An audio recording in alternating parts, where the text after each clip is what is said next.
இன்றைக்கி கடவுள் நம்மளுக்கு கொடுத்துருக்க வசனம் 1 சாமுவேல் 10:16. சவுல் தன் சிறிய தகப்பனை பார்த்து, கழுதைகள் அகப்பட்டது என்று எங்களுக்கு தீர்மானமாய் சொன்னார் என்றான். ஆனாலும் ராஜ்யபாரத்தை பற்றி சாமுவேல் சொன்னதை அவனுக்கு அறிவிக்கவில்லை. இந்த வசனத்தை கொண்டு கடவுள் நம்மகிட்ட என்ன சொல்கிறத பார்ப்போம். சவுலும் அவனோட வேலைக்காரனும் தொலைந்து போன கழுதையை தேடி போகும்போது சாமுவேலை சந்திக்கிறாங்க. அப்போ தேவன் சாமுவேல் கிட்ட சவுல்னு ஒருத்தன் வருவான், அவனை இஸ்ரவேல் மக்களுக்காக ராஜாவாக அபிஷேகம் பண்ணுன்னு சொல்லியிருப்பார்.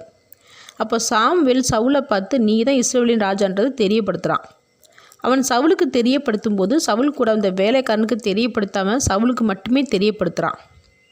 அதுக்கப்புறம் சவுல் அவனோட ஊருக்கு திரும்பி போகும்போது அவனோட சித்தப்பா எங்கே போனீங்கன்னு சவுல்கிட்ட கேட்டபோது கழுதையை தேடி போனோம், அப்போ சாமுவேல் தீர்க்கதரிசியை பார்த்தோன்றதையும் சொல்கிறான். அப்போ அவன் சித்தப்பா சாமுவேல் உன்கிட்ட என்ன சொன்னார் அப்படின்றத கேட்குறான். அதுக்கு நான் தான் இஸ்ரவேலுக்கு ராஜாவாக போகிறேன்றதை சொன்னார்ன்றதை சொல்லாமல் வெறும் கழுதை கிடச்சிரும் போ அப்படின்னு மட்டும் சொன்னார்ன்றதை சொல்லிடுறான். இந்த கதையில் 2 விஷயத்தை நம்ம புரிஞ்சுக்கணும். ஒன்று சவுலோட தன்னடக்கம், இன்னொன்று தாழ்மை. நம்மளை மட்டும் தேவன் பார்த்து நீ ராஜாவாக போகிற சொல்லி தான் நம்ம என்ன செய்வோம்?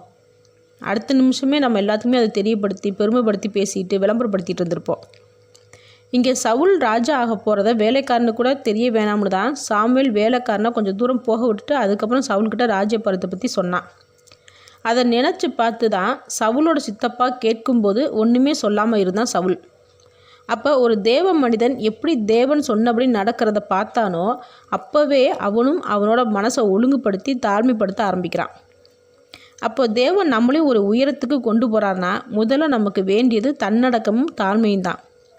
இதை நம்ம கடைபிடிச்சாலே தேவன் எப்பயுமே நம்ம கூட இருந்து உயர்த்திக்கிட்டே இருப்பார். ஆமேன்.